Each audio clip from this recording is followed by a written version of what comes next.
I think it's the greatest superhero movie ever made. I was gonna say, you could say it is the masterpiece of its own genre if you Let's wanted not. to. Yeah. Like, Let's. No.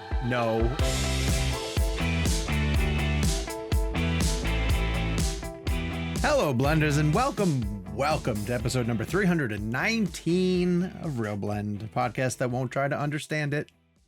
We'll just feel it. On this week's show, we are finally going to rank the films of Christopher Nolan. Chrissy Noel. That's all I like to call her. Chrissy Knowles. Old Christy Knowles. And, Friend of the show. We're going to declare by the end of without question. We're going to declare by the end of this episode, Christopher Nolan's lone masterpiece. So what could possibly go wrong? I was like, either that or we're all never going to speak to each other again. This could be the end. be the final As I episode. sit here with an Interstellar tattoo on my body, so this is going to be a lot of fun. I mean, that doesn't mean much because he's had some films come out since then. How imagine we if we ended the show on episode 319? What a random number. That would hurt. Yes, I would not like that at all. We'll be back for 320 at least one more. We'll be back for at least one more. Yes, to close things off. I'm Sean O'Connell, managing editor at Cinema Blend, joined as always by Jake Hamilton, Kevin McCarthy, and Gabe Kovach. Boys, we have not all been together in the same show in a really long time. Summer's over. We're back to the grind. It's good to see all your smiling faces. How's everyone doing? Feels like a reunion show, like a cast reunion. Yeah. We just need the friends couch. It's Air Fortune's all for of our sale dirty now. laundry. Jake was swamped with the DNC. Hopefully you guys got to see a lot of his coverage. Kev's been doing a ton of interviews. I saw Kev's Beetlejuice stuff. It was tremendous. And Thank you. And hopefully later on this episode, Kev's going to talk about a couple of films that he highly recommends. We'll leave a little bit of room for that. But in the meantime, we have been promising that we were going to do this tier list. And so in addition to the tier list, we also started to play a fun game where we tried to decide what people's top fives were. And I've had a bunch of ideas of like cool people that we want to do that for. But the tier list I also enjoy. The tier list. People have been calling for it. Yeah. It's been for franchises, and then rarely we do it for a director. And I think for Nolan, it's been a long time coming. Do you guys remember when Tenet came out and we thought we were going to get Nolan for the first time? Yeah. And it was paired with John David and just how panicked we were. Yeah. That's the right feeling, right? It was panic. Yeah.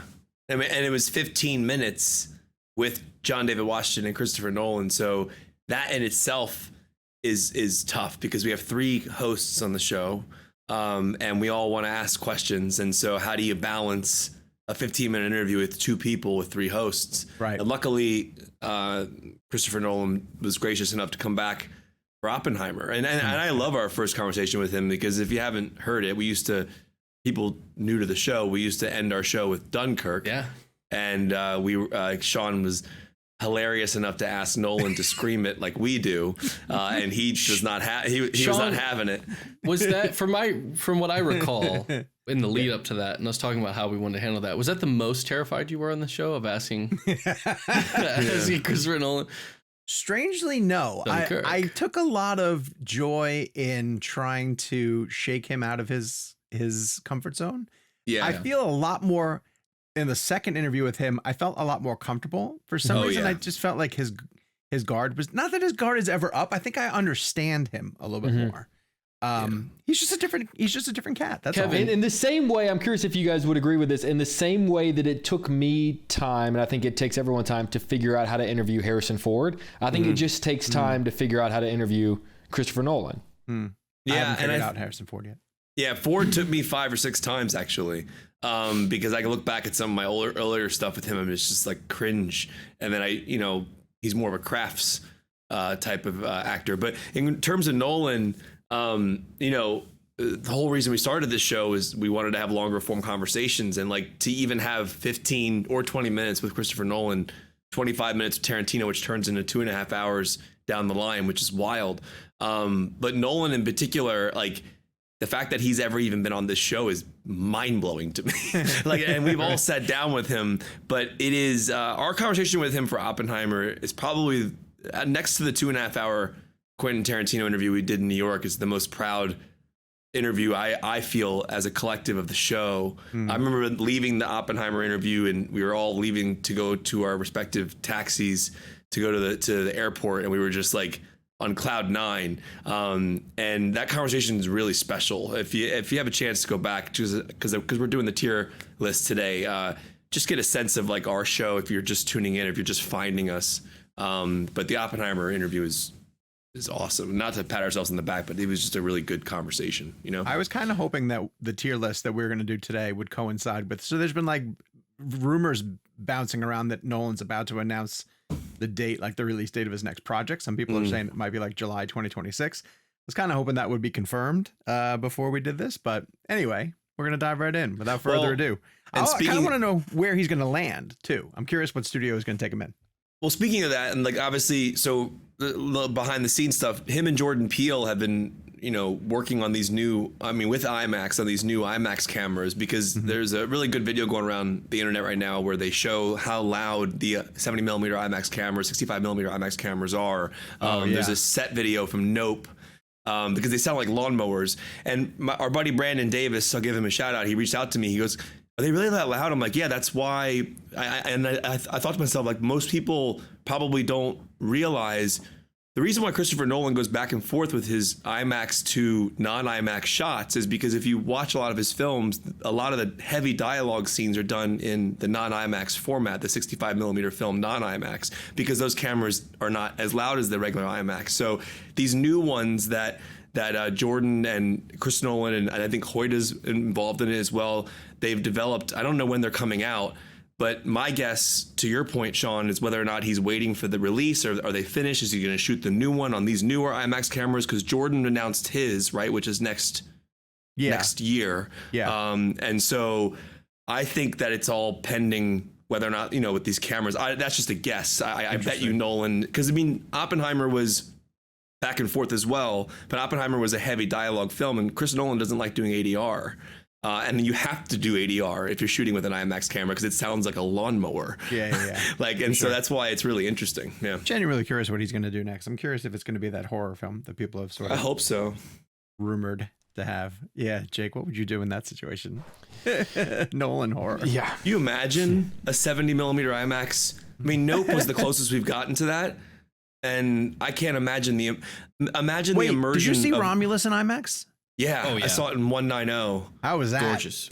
Unbelievable. It was one of the things I love about IMAX theaters, particularly the one I went to, is if you sit in a certain space in the theater, the screen is almost over top of your face. Right. And I remember just like, because the entire film was 190, and you guys had a great conversation with Fede Alvarez for the film, and he shot, so if you had the opportunity to see it, it did fill the full 190 IMAX screen, and it was.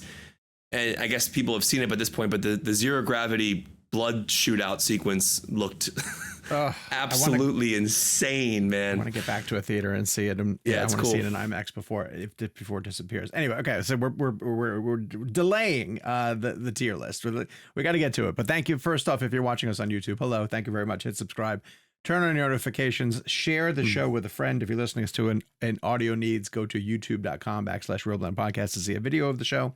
Of course, available all the different places you get your audio needs met. And if you would like ReelBlend Premium, which gets you an ad-free version of the show and the newsletter, check the description on where to sign up. Okay, the Christopher Nolan tier list. I'm going to let Gabe take it over. He's going to be the host of the conversation, and there's some rules, a couple of little stipulations put in place. Rules. Yeah. This is fun.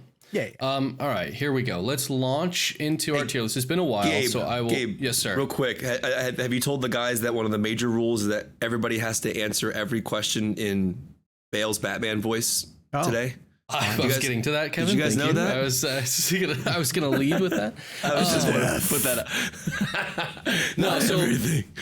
So tier list is not a novel concept. This is something I'm sure a lot of folks at home are familiar with. The way that we do it, though, is we are going to go around, we're going to go in release order of Christopher Nolan's films, and then each of us are going to give sort of where we would put it. We would rank it as an A, as a B, as a C, as a D.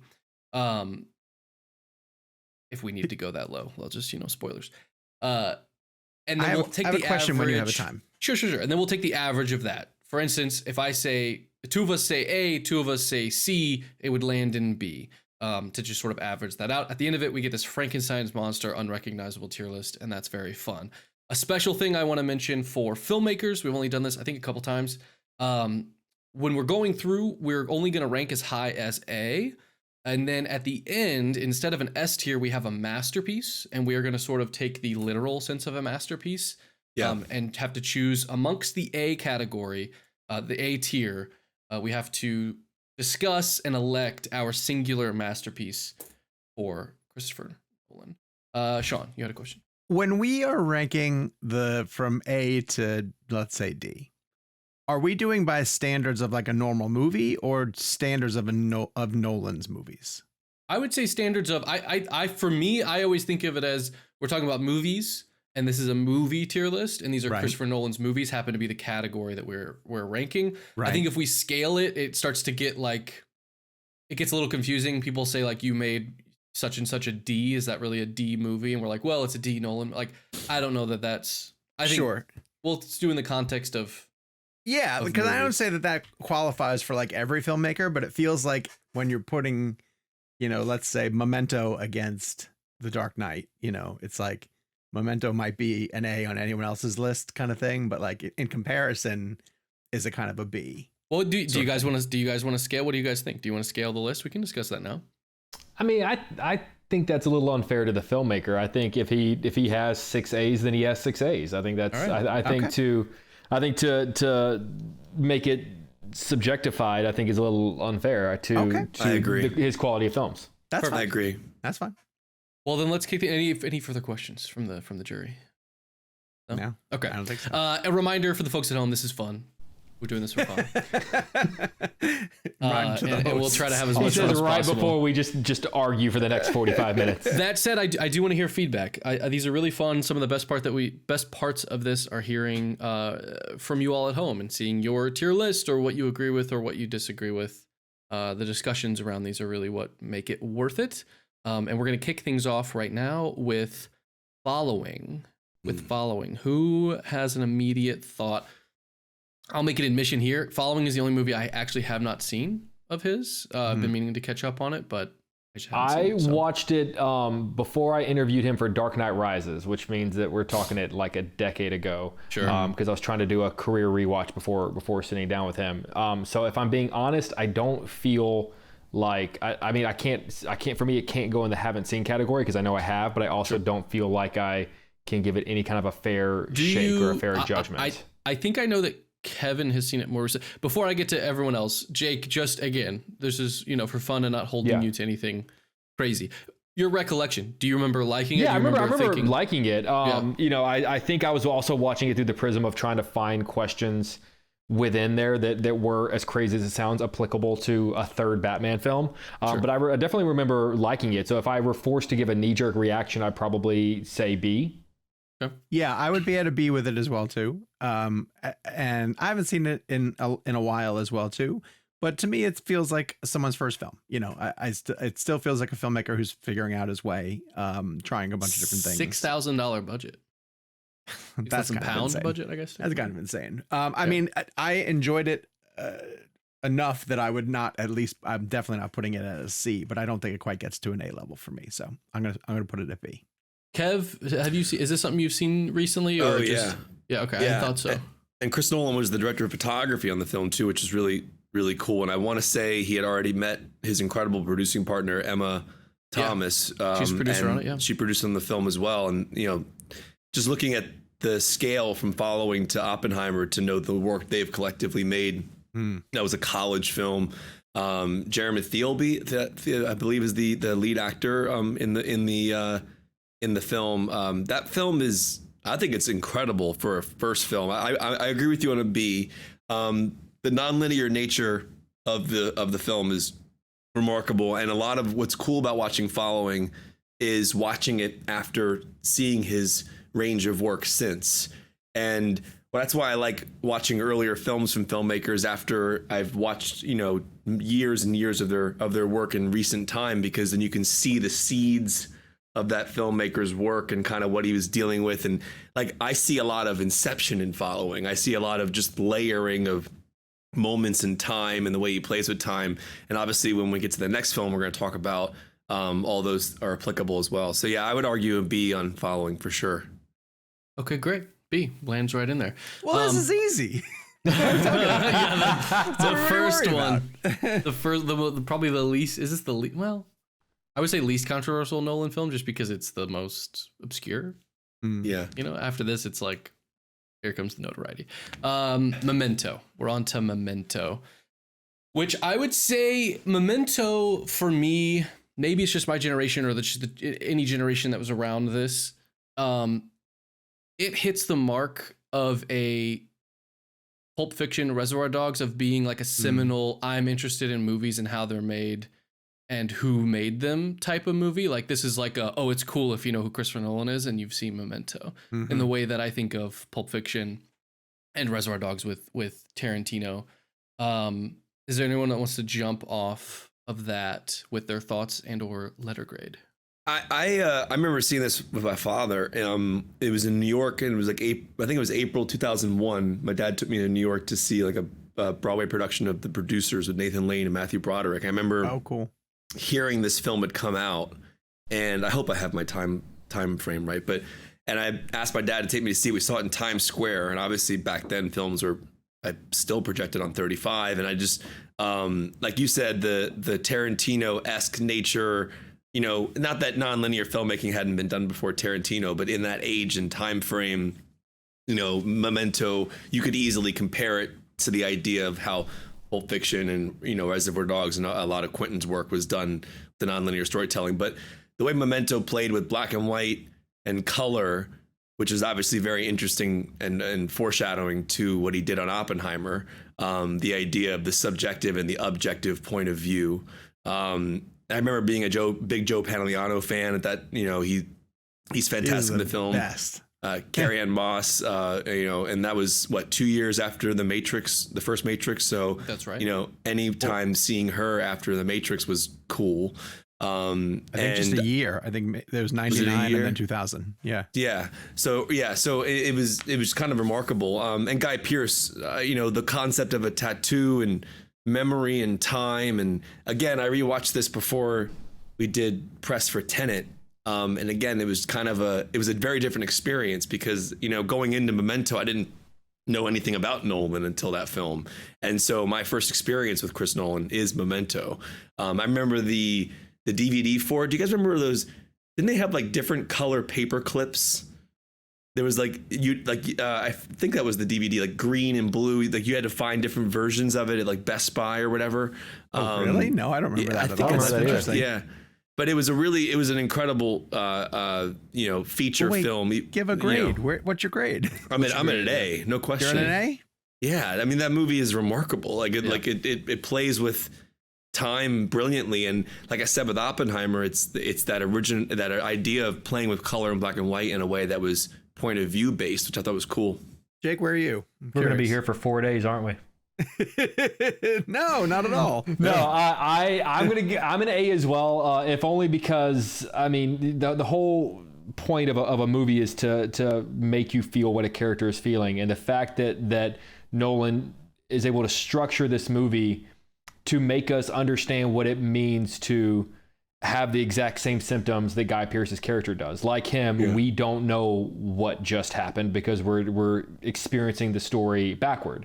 And so it allows us to relate to him in a level that most of us never could because we're experiencing a thing and like him confused because we don't get what just happened that led to that thing.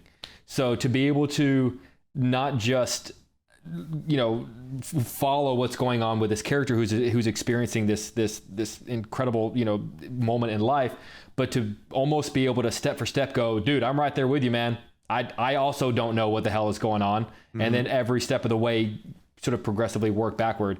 It's a really amazing experience of filmmaking. So yeah, I'm A as well. Sean? Yeah, it's an A. And I hate to do it so early in his career, but it's an A. It is an A. This is a little I mean, bit to be fair, I would say I didn't want to do the subjective thing because I felt like we would have slided Memento so and been might like, have been a B. Yeah, or something like that. Yeah, maybe, but that's right. Yeah. So it is important to kind of mention, and Kev was saying this, When this came out, well, Gabe even started saying it. Like people were clamoring for big voices in independent cinema. This was, this was after the rush of Reservoir Dogs and Clerks, and this was a huge Sundance title, and people just wanted to feel cool, like they knew some new, voice in the independent film community. But within that, Nolan drops this airtight kind of, twisty murder mystery thriller that introduces essentially Guy Pearce, but also leans on an incredible Joe Pantoliano performance. He's just great in it. And the script is so great. And it, again, starts to indicate the way that Nolan's going to play with manipulation of time. And we're going to, talk about that in a lot of his films. But it comes in such a tight package. It's such a concise, tight, intriguing, like a bold premise that if anyone else had come with it, you'd be like, get out of here. What are you trying to do? Yeah. Tell this whole thing in reverse, and a guy who tattoos these clues to himself on his body. So. Yeah, and Jake brings up a great point about the audience. We are and like, there's, to me, the beauty of filmmaking is when we become, when the audience is with the character in that way. And I think through the way Nolan tells the film, to Jake's point, we are just as confused as him, which is kind of a weirdly comforting thing, but also simultaneously frustrating. But that's kind of the beauty of where the film lies, is in that middle ground of those two feelings. That's why the film works so well. Well, Amazing. we had a long intro to this episode, so we are going to take a break right now, and on the other side, we're going to pick back up with Insomnia. So we'll be right back. And we're back, and we're diving right back in with the third film on this list. Insomnia. Jake, Sean, Kev, who wants to start us off with Insomnia? I'll be quick. You want me to be quick? Go ahead. I'm giving this an A. I rewatched it before Oppenheimer. I did not love it originally when it first came out. I liked it. Did you lose any sleep over that? Yeah, but I think the difference is that this is a remake, which I think is his only remake, I think. Oh yeah. And I think it's like the effect of Pulp Fiction to Jackie Brown, and then Boogie Nights to Magnolia, where I now appreciate Jackie Brown and Magnolia much more. But following the height of those films, like Memento was such a huge deal that Insomnia just felt a little more cold and nuanced, and in that way, it wasn't until later in life that I could appreciate it. Robin Williams is brilliant. Al Pacino is brilliant. Hilary Swank is amazing. So I'm at an A. I love this film, but if you had asked me this question 15 years ago or whatever it was, I would have been like, yeah, it's fine. All right, I'm going to get spicy then. Go ahead. Because I think it's a C. Oh, and wow. I say that it's a C just because even by normal movie standards, it's just a basic thriller. It has one gimmick, which is the absence of darkness. It's, perpetual sunlight, and it's affecting the mood of a detective. And I think the performances are good. I'm not saying that it's bad, but I don't think it ever really elevates itself beyond just being a standard thriller that if you had showed it to me and then asked me, did Christopher Nolan direct this, I would have said, no, there's not a single chance. Like, I don't think it has any real signature of Nolan. He didn't write it either, right? I think it's...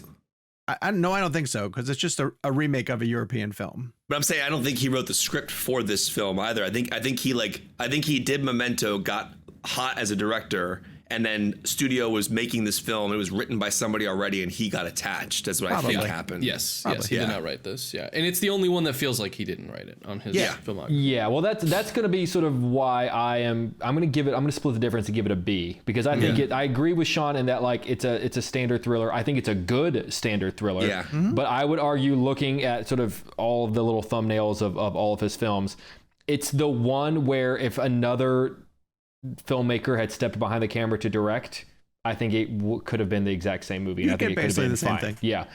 Every other movie I'm looking at, and I'm thinking that movie would have been lesser had someone else directed.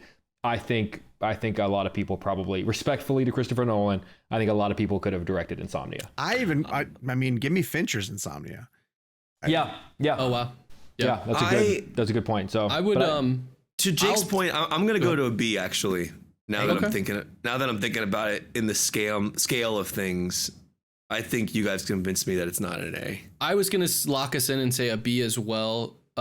But I will say this and probably The Prestige are ones that I haven't rewatched in a long time. Like these are like, I'd love to get that. So I was curious. Prestige for sure. Well, we'll talk about Prestige in a second. Sure. Yeah. We're about to get there. But this is one where I'm like, I am curious on a rewatch now how I've changed, how my, perception of whatever a Nolan movie is. I'm curious how it plays, but I think that locks us in at B. And then we get to Batman Begins. All right. You might say Christopher Nolan Begins for most of the population. I'm going to put it at an A. I'm prepared for you guys to disagree with me, but let me explain to you why I think that this is an A. And why I'll be the one on the show who says that I prefer this to The Dark Knight. As crazy as that sounds. I had never prior to this point seen a Batman film. And even just Batman stories. There are so many Batman stories and Batman films that go from his parents were murdered to now he's a crime fighter. And the fact that this movie spends an hour showing you how he got there, like the training that he had to go through, the setting up Ra's al Ghul, and they're pronounced multiple ways, to then come back around and become the threat that's terrifying Gotham. To take you step by step to show like how he got the Batmobile, how he figured out through Lucius Fox, that he can use the Wayne Corporation to bring in all of this equipment, to paint the suit, to do the batarangs, to do all, like, it was like, I had never seen someone stop and take the time to fill in the cracks of the mythology. And I fucking loved it. I was like drunk on seeing somebody take the time to set up that entire foundation of who Batman was. I don't think Bale goes so far into the voice in the first one. So it's funny to see that kind of evolve down the gravelly road. And weirdly enough, I like Katie Holmes more than Maggie Gyllenhaal in the part. I do, as do I. I agree with you about that. I think Rachel's death scene in The Dark Knight would have been far more, not that it wasn't powerful, but I think it would have been far more powerful if it had been Katie Holmes. Katie Holmes. Yeah, I agree. So for this reason, it's an A. And now I don't know if I'm curious with the other guys. I'll jump in because I agree. It's an A for me for all the reasons you said. I think that it has to get credit for kind of being the first of its kind. Like, I think with what followed and then with what Zack Snyder kind of picked up the mantle of the DC sort of universe and turned it into with sort of the realism and hyperviolence and all of that, like, from my perspective, and I was very young when this came out, this was like, oh, these can be real. Like, these can be realistic and gritty and grounded. And that became a cliche and kind of like, people became exhausted with the quote unquote grounded superhero movie. But this movie did it, and it did it really well. And I think it sort of introduced a whole audience to not only Batman, but just what that type of movie could be. And I would even argue, and I'll leave this dangling for when we get to The Dark Knight, I think regardless of how much mythology and sort of context that the Batman character has in pop culture, I don't think The Dark Knight gets to do what it does without The Batman Begins. I know that sounds kind of obvious of like it's the first movie, but I think because of the world that it sets up and the character that it sets up, The Dark Knight gets to just blossom into this amazing film. What's interesting about that point, though, is I would liken Batman Begins and Dark Knight to Terminator 1 and Terminator 2. Yeah. Yeah, I think that's fair. Like, what I mean by that is that Dark Knight works completely singularly without Batman Begins. But to your point, the watching of T1 would enhance T2. But so I saw Terminator 2 before I ever saw T1. When I saw The Dark Knight, I had only seen Batman Begins one time, and I barely remembered it. Wow. And my Dark Knight experience, I would even argue, was kind of, because I saw Batman Begins at a word of mouth radio screening on an iPod. And I thought it was amazing. But so my Dark Knight experience, I would even say, was almost voided of the Batman Begins experience, and obviously we'll get to that shortly. But sure. Where would you put Batman Begins? Just go ahead and pick it up. I said A as well. I'm going to go B because, not that I'm dealing with looking at the films here and thinking about it, but there are things about Batman Begins that I don't love. I do think it's a little bit on the slower side at times. I do like the world building, and I do think Katie Holmes is better in the part. I do agree with that 100%. I mean, Batman Begins was the first time we ever heard that Zimmer theme. So that piece of music. Well, and remember how amazing Oldman is? Like, Oldman's perfectly cast as Jim Gordon. Yeah. Oldman's perfectly cast. Yeah. Michael Caine's perfect. Michael Caine is fantastic. So Morgan Freeman. Who's the best casting in Nolan's Batman? Is it even Bruce Wayne, or is it like? I think it's definitely not Bruce Wayne. Ledger. Yeah. Ledger. Yeah. Okay. That's fair. Okay, taking Ledger out of it because that's like an anomaly of film. Who's the best cast character? Gary Oldman. It's probably Oldman. And I also would put Michael Caine up there. Michael Caine.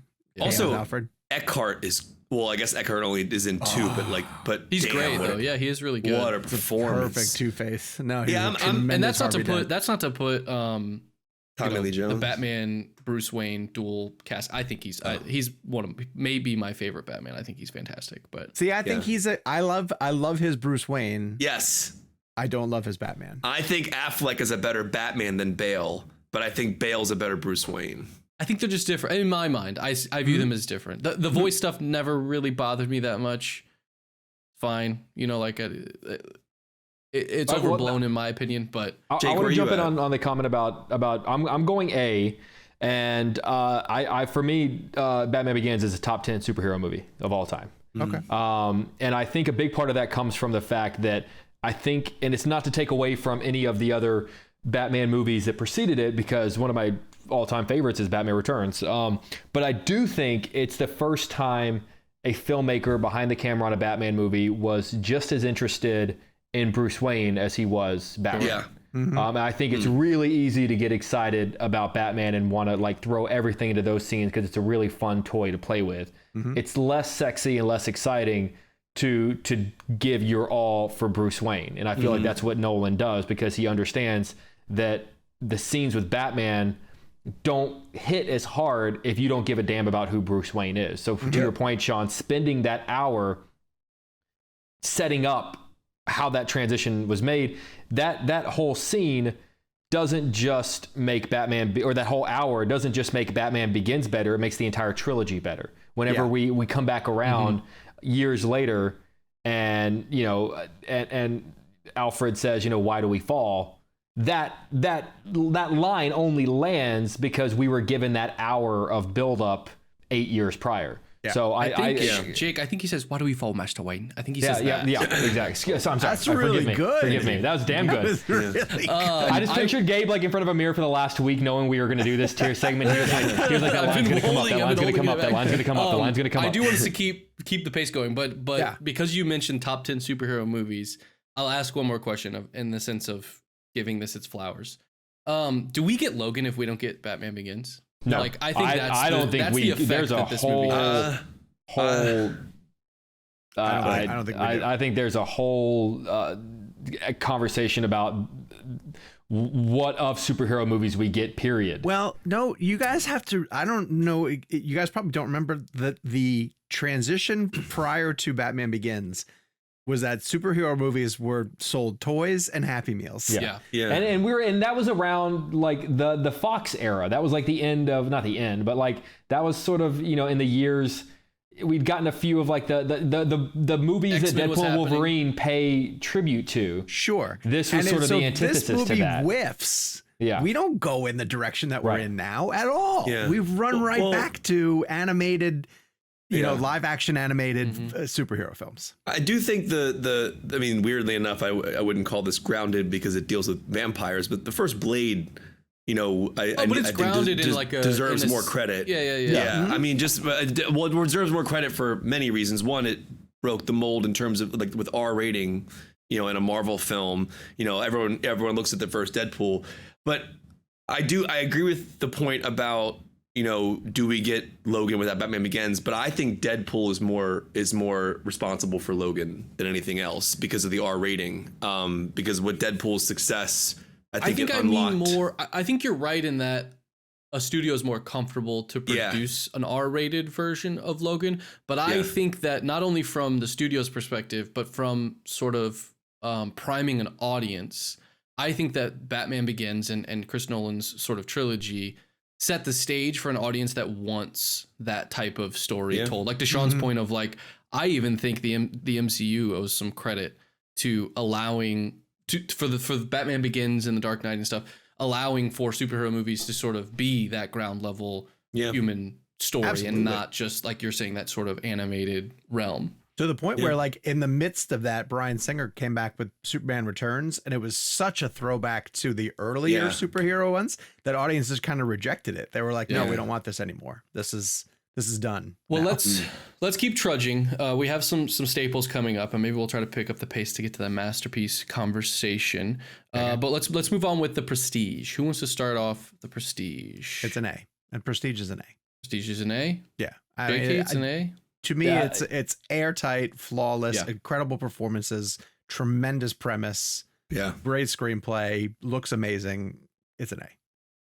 And I agree. There's the biggest reason why I think The Prestige is an A was because it combines the two elements that I feel like are that I love in life: filmmaking and magic. And filmmakers are magicians, and movies are magic tricks and illusions that we buy into as audience members. And to make a film about magic, but then pull a trick on the audience and twists and turns at the same time, it's just, to me, it's the combination of why I love cinema so much. And I think that film, like you said, Sean, is airtight. It's brilliant. Oh, fantastic.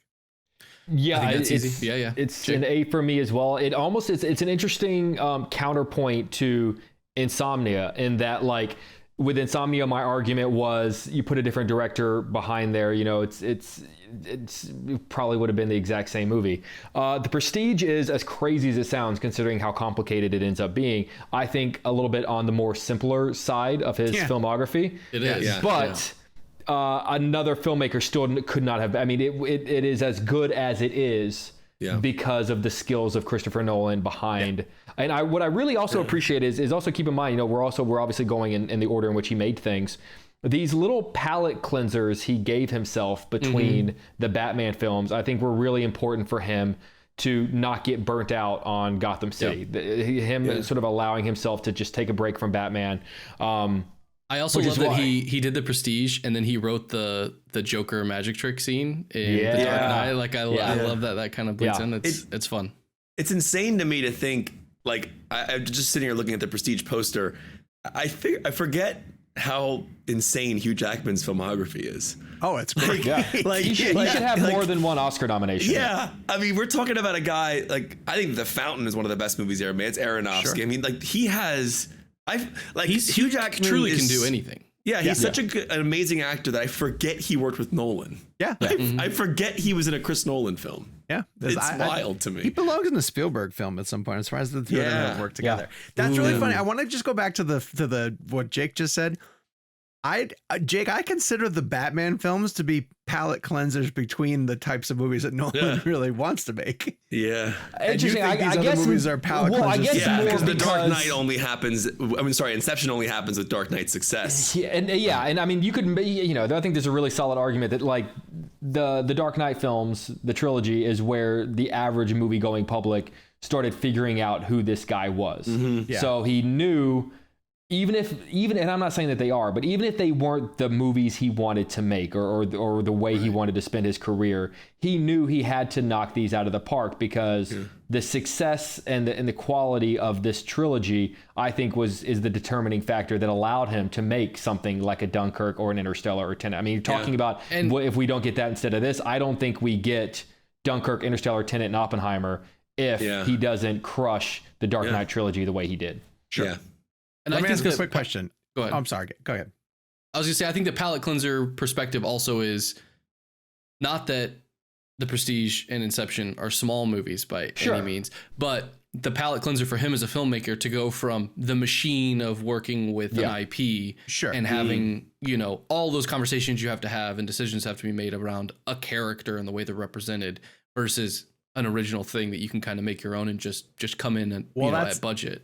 That's exactly my point. So to that end, if his next project were to be a Bond movie or a mission movie, let's say, would you guys be disappointed? Following Oppenheimer, you mean? Yeah. Next? Yes. I want something original. I mean, to be fair though, are you? at this stage, I'd have to see the movie, obviously, but like I'm excited for whatever Christopher Nolan decides he wants to make next. Like no one's making him do anything. Tenet is his Bond movie, right? Like it is. He Bond considers movie. Tenet to be his. See, it's funny. I feel like the last act of Inception is his Bond movie. Yeah, Or probably at least his Invincible. taking a shot at a Bond action sequence. You Sure, know, with, like, the the snow and- snowmobiles through the mountains and everything. Yeah. Okay, I'm just 100%. curious if he comes out and says he was doing a franchise next. Like, I'd be fine with that. I think when he does a franchise, I just don't want to see him Nails. play by someone else's rules. which is why I don't think he'll ever do a Bond movie because there's too many. I think too many that's- stipulations. And I think that's my point. If he hopped onto a franchise film, I think he would hop. I think he's already done The Dark Knight, and there's no world where someone comes with a franchise and he doesn't say, "I get final cut and complete creative control," or you can find someone like I think he has that power. Did you guys see the breaking news before the show? The Russo brothers have left Secret Wars and Nolan is stepping in. Oh. Did you guys see that? That was the secret the whole time. Downey convinced him to come over. Yeah. Oh, wow. Dr. Doom is actually based off of Strauss from Oppenheimer. But honestly, I mean, but that's a good point. Like, if let's say Downey was like, I have an idea for a Marvel thing, and I want, and Nolan would be interested in doing it. Do you think Kevin Feige in any world wouldn't say, Christopher Nolan, do whatever the hell you want? I'll figure out how to make it work. He'd say blank check. Go. And I'll see you at the premiere. Yeah. Please don't ruin my career. This is why I argue that Christopher Nolan is one of the biggest stars in Hollywood. For sure. Like not even just like from an actor or director perspective. That name sells tickets. I used to push back on it you just on that, does. but I can't anymore. No, Oppenheimer like nailed that now. Yeah. It did everything, which we'll get to. Let's go ahead and throw to another quick break, and then on the other side we'll pick up The Dark Knight and speed our way through to this masterpiece conversation. But this has been fun. Stay tuned. We'll be right back.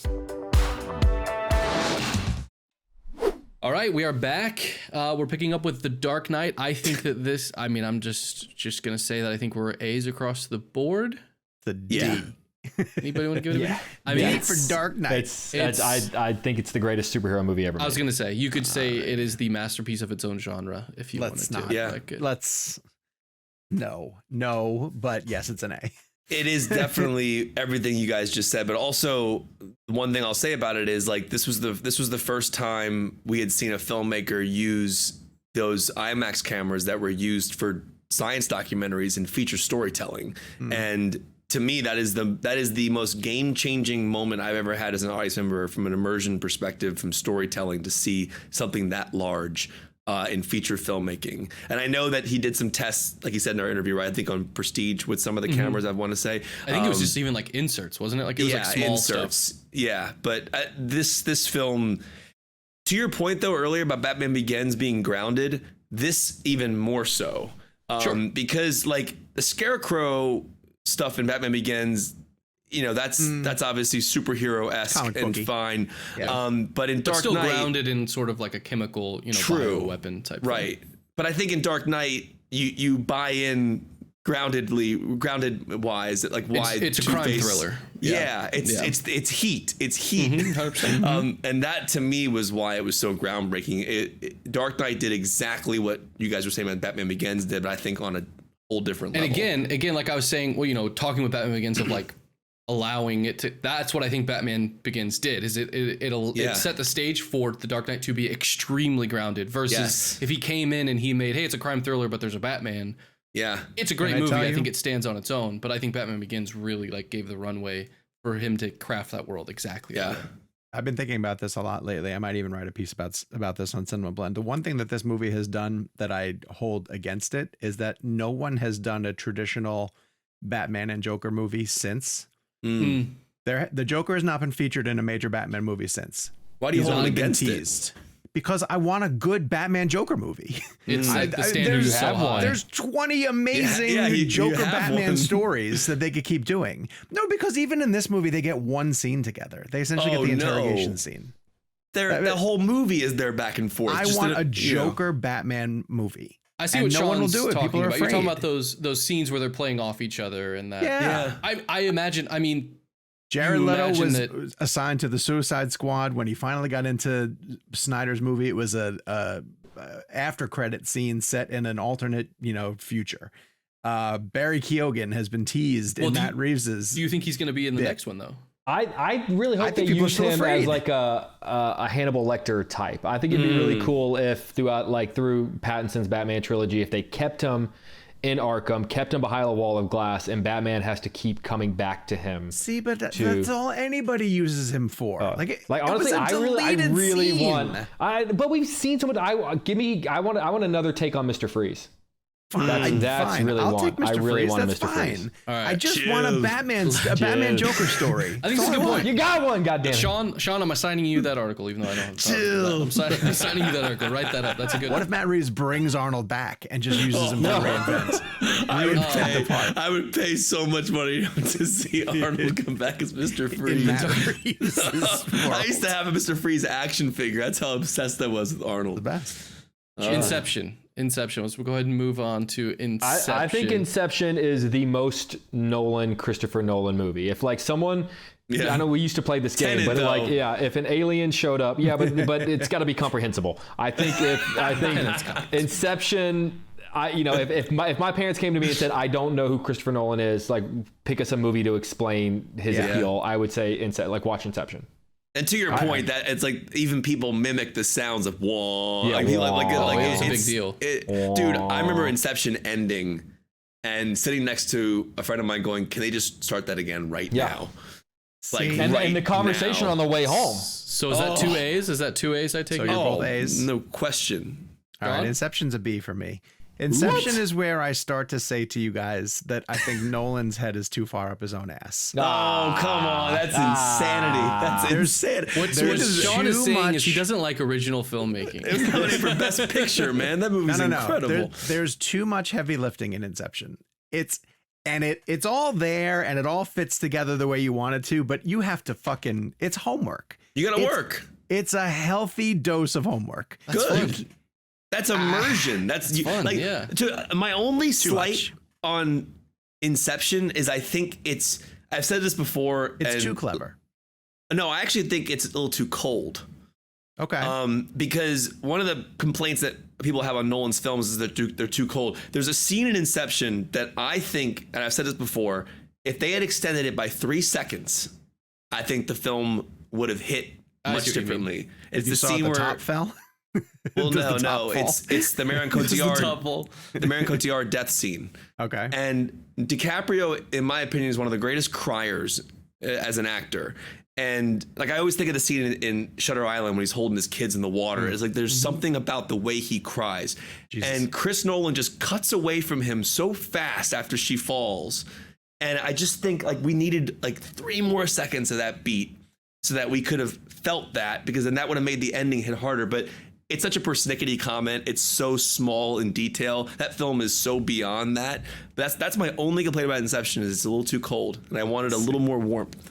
To me, Inception is just because you can do something doesn't mean you should. And I think Nolan proves that he can tell a story like this. Twists and turns and going another layer deeper and another layer deeper. Doesn't mean you should. How many times have you seen it? Oh, a dozen times. He's still watching it, Kev. That's the secret.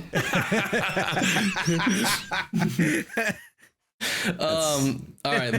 Let's. That is an A. I also was putting that in A's. 3 A's to 1 B. Okay.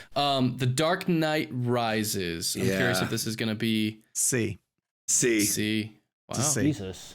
See, Jake, what were you thinking? Because I was B leaning C. I'm B. I'm a strong B. I think, is it flawed? Yes, of course it's flawed. But I also think that there are some momentous sequences in Dark Knight Rises that are awe-inspiring that you guys are sleeping on. I mean, there are truly. I do sleep on this movie a little bit. Fight I do sleep the on fight it. in the sewer, where he breaks Batman's back, the climb out the prison, the fight in a snowy Gotham on Wall Street. Yeah, but it ends with a ticking time bomb clock that's out of the 1960s. I'm about to be a ticking time bomb right now, man. Wait, if you guys keep sleeping on Dark Knight Rises. Jake's point, the Bane Batman fight is remarkable. Sure, like it's really good. This is so pulled right stupid. out of the Maybe comics. this is me being stupid and overthinking. I always thought the ticking time bomb was like a tip of the cap and a love letter to the old Adam West Batman. Maybe. If that's the case, it didn't work. Because of that famous scene where he's like Batman's running with the bomb, Yeah, no, I know. Have you guys seen the it. interview with Hardy where he's talking about figuring out the Bane voice. Yes, yeah, it's like an old wrestler, It's old boxer. And my favorite thing, if you have, Sean, it doesn't sound like you've seen it. It's great. It's a great quote. It's Tom Hardy tells a great story, and he's talking about taking this person's voice and wanting to do that. And he goes to Nolan. He goes, we could do this. He goes, I think this is interesting. He's like, maybe we'll get laughed at. I said, or we could go the sort of Vader, straight kind of villain voice. And he's like, and we have the sort of history of the character to kind of consider, the lineage of the character to consider. He's like, but if we do this, I think it could be fun, or we just get laughed at. And he goes, and he just said, yep, nope, sounds great. And he goes, and now everyone laughs at it. I think it's great. I love the voice. I think it's great. But it was a meme. It was a meme of. I distinctly remember going to go see the IMAX preview. Yeah. Which was the airplane sequence. Yeah. Prologue. Yeah. And thinking like, I don't understand a single word. But they fixed it. Yeah. They had to go back and fix it. Yeah. But I mean, it's a B. Yeah. Here's the thing about Rises. I can't believe we're going to have a C, Nolan. I have it in B. And the way that this works is if it's high, we always go for the higher tier because this is fun and we're not trying to take Go ahead. I just want to say it does not. It's the only movie in Nolan's filmography that I feel like he had to make because of the success of the franchise. Sure. I don't think he was compelled to make it. No, I think before Ledger passed, I think he had a plan. That's interesting. I think Dark Knight Rises. I don't think it was that he was forced to make it. Right. I think it's not the movie he wanted to make. That's interesting. Yeah, I think that's fair. Yeah. I think that's the only thing I will say. That's a huge what if. I tried to get him to talk about it at Dark Knight Rises, and he wouldn't do it. I tried getting him to say what was the plan. I think. It still would. I think Bane would have been involved. I think Bane would have broken the Joker out of Arkham, and that it would have been, and then Batman would have had two different villains on two different levels, an intellectual level and a physical level. Do you think it would have been like Joker instead of the Ra's al Ghul stuff that's in Rises? Maybe that's just kind of maybe. Well, let's keep chugging along. We reach our previous namesake, Dunkirk. I mean, Dunkirk's amazing. It's an A. For me, does anybody else disagree? Everyone, how do you guys feel? It's a B for me. B, really? I only say that because I get no joy in rewatching it. I respect the hell out of it, but it's not fun for me to watch. I agree with that. It feels it's the one that for me feels the most like homework. And it's just like interesting. If I had to sit down and rewatch his entire filmography start to finish, that would be the one that when I got to, I would have to go, okay, let's do it. And again, it's not to take away from the craftsmanship of it. Like if the man had won Best Director for it, I wouldn't knock it. I don't enjoy watching Dunkirk. I'm going to put it in that it lacks the kind of like there is time manipulation, and I understand the time manipulation in it. But it's not used to like a wondrous way. It's more. I think it's more traditional. It's pretty meat and potatoes. Yeah, it's pretty meat and potatoes, which is fine. But to me, it's I'm gonna put it at a B because of not to compare it to the other films because we're not supposed to do that. But to me, it's a rock solid B. Okay. Yeah, I would agree. Kev, you haven't said where you're at. It's an A+ for me. It's I think the brilliance of Dunkirk is the relentless nature of the intensity of it. It is an hour and 40 minutes, and I loved the concept of Nolan. A lot of World War II films are known to be long. I mean, and I think storytelling wise, with Dunkirk, you don't really get to know really any of the characters too well. You are more in the experience of what happened, and the time manipulation with the 1 week on the beach, the 1 day on the boat, and the 1 hour in the air, I think encapsulates the intensity of what that felt like from an overview perspective of that moment. And the movie is about surviving, not winning.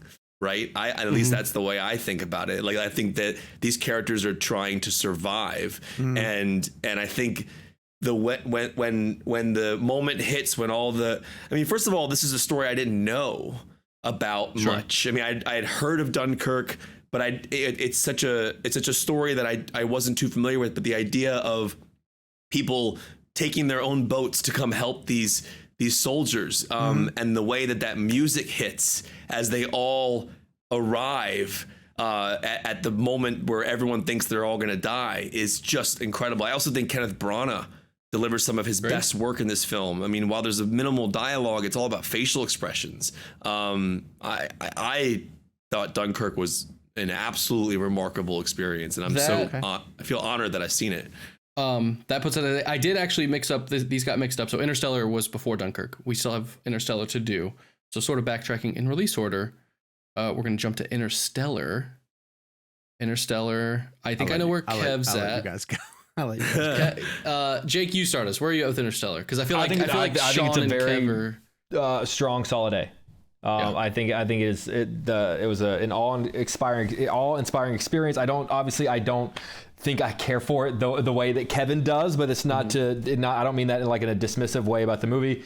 But it's a pretty remarkable achievement, and I love watching it. I'm in awe of the different sequences, and I think there are a handful of sequences in that movie that if any director had been behind the camera for this, that'd be the best thing they'd ever done. And for Nolan, it's just that's some of his really good stuff.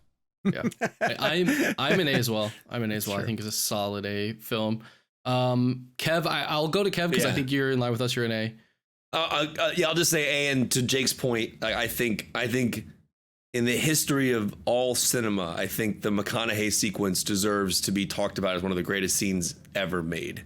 I think that there's nothing more, and I'm not even a parent, and I'm surprised Sean doesn't love this film because the whole film is about parenting and like Sean, I struggle sometimes to think about you not loving Interstellar as much as I do, because I just imagine like if you were sitting in McConaughey's seat and PJ and Brendan had grown up for 23 years and you missed it all, but it was only 4 hours of your life, and you're watching them grow up and go through, their school and having kids and getting married.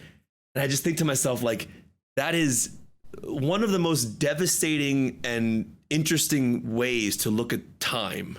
And the emotion on McConaughey's face. And I'm not saying a scene should make you love an entire film, sure, but I do find the journey of that to be so interesting. And him getting back at the end to Ellen Burstyn, who's over 100 years old at that time, and being basically the same age and same looking as he was, and essentially leaving his daughter's deathbed as she and her entire family that he's missed.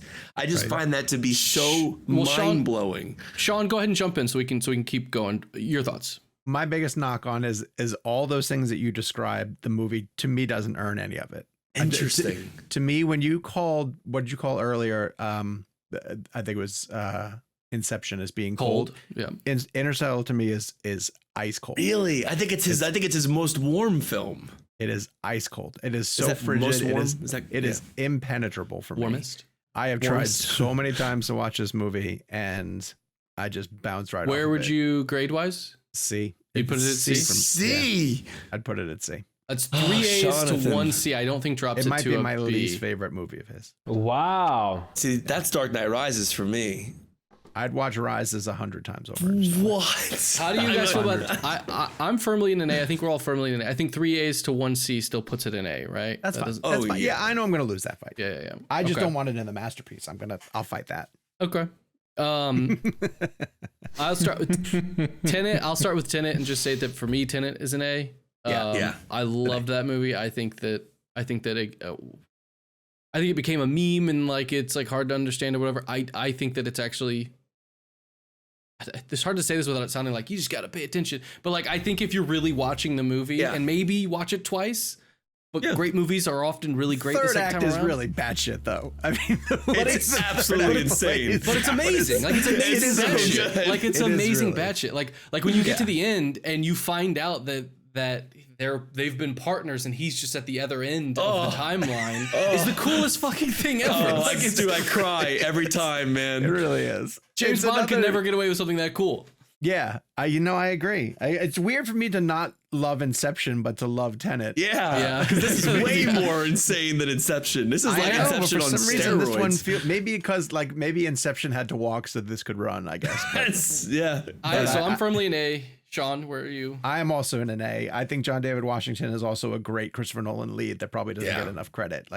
People go to how much he worked with DiCaprio, but I think him and John David Washington did something really special with him. Yeah. I fucking love it. Jake?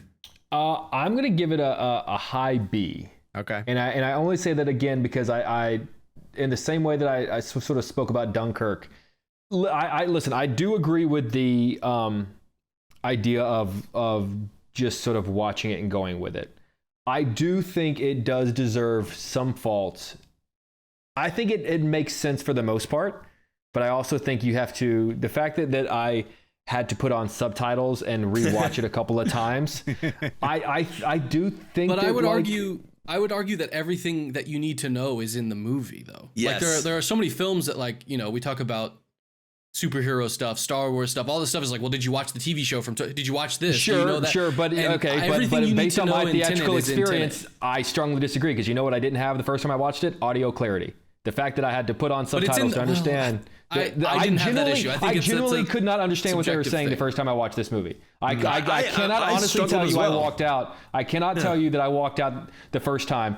I don't think I truly understood the movie until I was able to watch it at home with subtitles. And for a man who so badly emphasizes the importance of the theatrical experience, the fact that I couldn't truly appreciate his movie until I watched it at home, I feel like means that there is a flaw in there.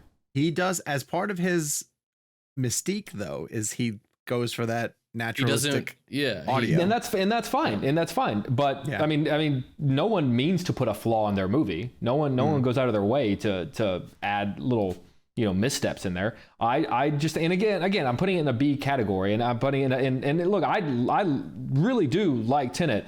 I feel like I have sort of a love hate. Like I go through waves with it. Like maybe I'm just on a down slope right now. And look, I feel it. But you know what? The fact that I can understand and feel the rest of his movies, shows me that it's possible. And if it's possible, then he should have done it with this one.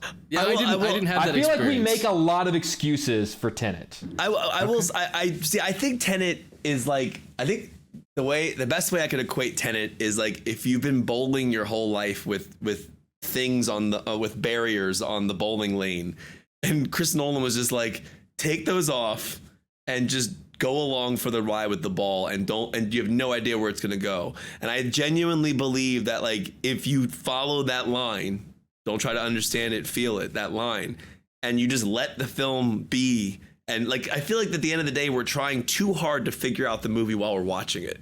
Well, and I think he's just saying, let it take over you. I don't know. You said it like it's a bad thing. I think most people would call that understanding what the hell is going on. Well, let me explain. Let me also add one quick thing, though.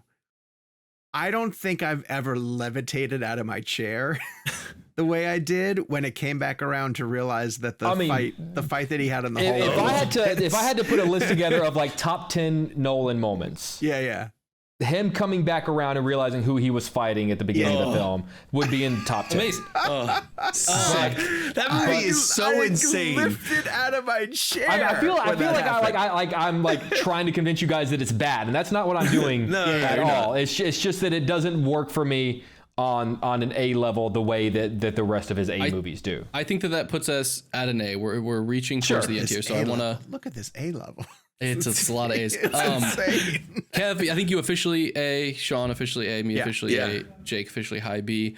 Yep. Oppenheimer is gonna be, I think, in contention for our masterpiece. It's an A. So A. If we can go ahead and throw this in A, throw to a quick break, we'll come out, decide our masterpiece, and close this baby out. Let's do it. Everybody in A? Yes. Yep. We'll talk more Oppenheimer, I think, when we get to masterpiece. But to know, we're dropping it in A, and we will be right back. We'll be right back to decide which of these, most of his films, are his actual masterpiece that are now in the A category. God help us. 3 Bs. All right, we are back, and now we are tasked with deciding which of his films are his masterpiece. The way that this works, as I mentioned in the beginning, is we're going to take the entire A category, A tier, and we'll go around and just sort of get a temperature check. I like to say it as like, we each kind of elect one of where we're at, and then we try to come to some sort of conclusion. I'd like to kick us off because I have an interesting thought, and I just want to get your guys' thought on that. And that I think you could make an argument that Oppenheimer is a masterpiece and Tenet is Christopher Nolan's masterpiece. Interesting. And I say that because I think Tenet is the culmination of what Christopher Nolan does in films. Playing with time, playing with your headspace, playing with your understanding of what's happening in front of you.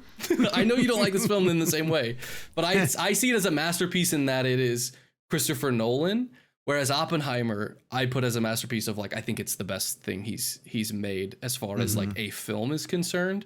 But Tenet is more his stamp on what film like what film can be. And that's the weird headspace I'm in of like, what do I mean by a Christopher Nolan quote unquote masterpiece? But I'm curious your guys' thoughts. We're going to have 4 different S's, aren't we? We might. I don't know. So mine is Oppenheimer.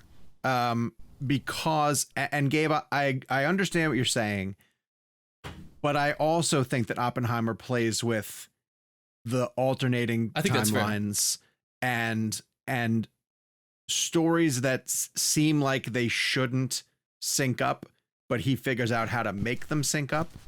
Either it's thematically or emotionally. You're watching different time periods, completely different time periods and developments of character stories. And he finds a way for them to gel so perfectly in Oppenheimer. And when it comes back around to this conversation between Einstein and Oppenheimer, that essentially is the stamp that hangs over the entire movie. That to me was such a flawless, just like, so I have to go with Oppenheimer. I truly believe that Oppenheimer is the movie that he had been building toward his entire time. And I don't disagree. Like I that's why I said I'm on the fence of like, I could see if I was making the argument of who the Prestige, Inception, Interstellar, Memento filmmaker is the culmination is Tenet. But I think Oppenheimer, I'm happy to make that his masterpiece. I also just think across the board, I think that cast gives uniformly some of the best performances in a Nolan film. Yeah. And I just think I think the screenplay is something truly different. Yeah. I think the screenplay is truly unique and perfect. Jake or Kevin, who has something to nominate or confirm with Oppenheimer? I think that's what we have on the board so far. I mean, Oppenheimer is kind of what I thought everyone was what if I had to put money down before we start recording this episode, it's the one that I figured we would all at least universally agree, like without killing each other. If it were just me making this list, I have to throw in an X factor of just the joyous feeling that I had when a movie cut to black, and the way that a movie defined my personality and who I was as a movie fan in the wake of its release. And for me, that's Dark Knight. It was a seminal movie in both my sort of journey as a film fan and a journey of my understanding of what film could be. And even it was early in my career. I got to cover the junket, which was really cool. So that was a sort of a big moment of like really trying to like understand things and look at things from a different level. And it is probably the greatest theatrical experience of my life. I've never, seeing that, at an IMAX in LA and just getting on the phone and just making the rounds that night of calling my buddies and telling them about this experience that was coming. I attended, because Warner Brothers clearly knew what they had and screened the hell out of it.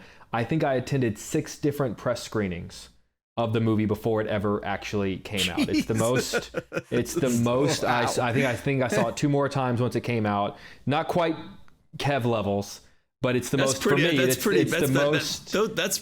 at my level, dude. It's the most I've ever seen a movie in theaters. It's the movie of his that I watch, and I also just think from an absolute technical level, it's marvelous. I think it's some of his DC. Yeah, delicious, well done. Delicious. But Batman Begins has a better ending. I strongly disagree. Well, but to me, when I take the ending as like the final sequence, like to me, Batman losing is the epitome of Batman. Oh, it's the best. Like Batman accepting like I have to become the villain because that's what saves Gotham. To me, that is the greatest Batman like moment.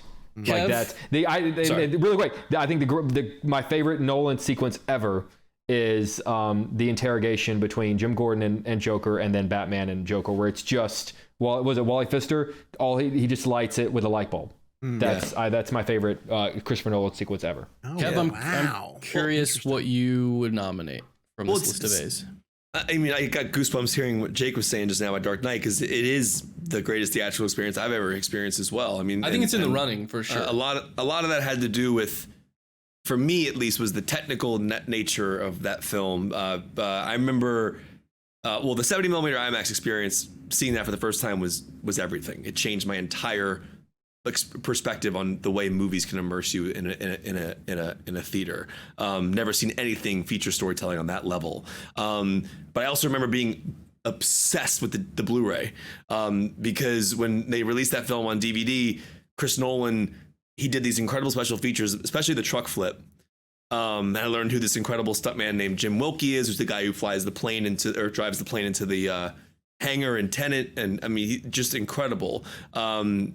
And so I can't disagree with Jake on that. I do think I'm having a Tarantino situation here where I think Oppenheimer is the best movie that Nolan's ever made. I wouldn't be mad if we chose. There are some movies in our A category that I would be annoyed if we chose it. I agree with that. As the masterpiece. I think there are ones that have. I wouldn't be mad if we chose Oppenheimer. We have two Oppenheimers and two Dark Knights right now. Well, Kev, are you Dark Knight or are you still unsure? Well, so it's interesting. I would have thought you would have said Interstellar, if I'm being honest with you. He's not done yet.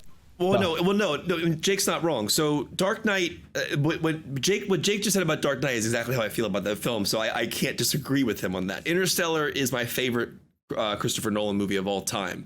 So if you look at Quentin Tarantino, my favorite Tarantino movie is Pulp Fiction. But I think Hollywood is the best movie he's ever made. Right. And it's very similar in that, like, Hollywood is it feels different than all of his movies. That's you know interesting. What I mean? That's an interesting comparison. Pulp Fiction and Hollywood to Dark Knight and Oppenheimer. And I think Oppenheimer is the best movie he's ever made, because I saw it 10 times in theaters. Obviously, it was a 3-hour R-rated biopic that made almost $1 billion. I don't think that money factors in here, but to me, Oppenheimer was an experience. It was. I think money factors in. Sorry, just to highlight that point. I think money factors in, particularly with Nolan, but I think that gives you a clue into sort of the general audience's response to a film and it working on many levels and working as a film on its own in that moment. Like the fact that it was able to capture a moment and be a part of the zeitgeist and be a part of the conversation across film fans, I think is important because it hits such a scale. Yeah, and also the fact that like you tell me Dark Knight makes $1 billion, and I go, sure, okay, but you tell me Oppenheimer makes $1 billion, Insane. Now we're having a conversation. So I do agree. I do agree. Where like you should never use money as a judge. But there are some moments where you can use money as a judge. It's not it tells IP, you something. It's a physicist. I think this is his masterpiece, but it's weird because The Dark Knight is so pivotal to where we are in cinema now. But that's not changing. No, I know, and if we like Gabe said at the beginning of the show, this really comes down to whether or not you believe in the actual definition of the word masterpiece. Because I have always been of mind that a filmmaker can have multiple, but the definition of masterpiece is the word has changed. Like the word literally doesn't mean literally anymore. Like the word changes. But like this is for fun. Theoretically, this is for fun to put one at the top. Yeah, but Dark Knight. Because I agree. I think that Oppenheimer though is really even in the traditional sense a masterpiece in that. I don't think Christopher Nolan could make this movie until he made all these other films and was able to work at this scale and then create a script.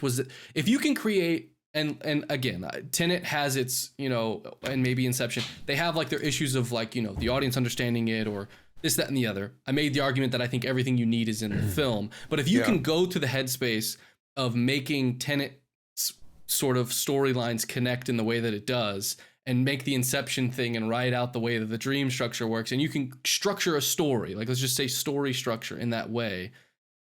I think that all of that is an exercise in being able to make Oppenheimer in as tight as it is. And you bring up the script, and this, I know we got to go. The Oppenheimer script, I don't think people talk about it enough. I know the Oscars. I understand it was the discussion, but it should have won screenplay. Yeah, right. And to write a script that is dealing with first person in color. Has there been a better script this decade? And black and white and subjective. No, first person was color and black and white was third person.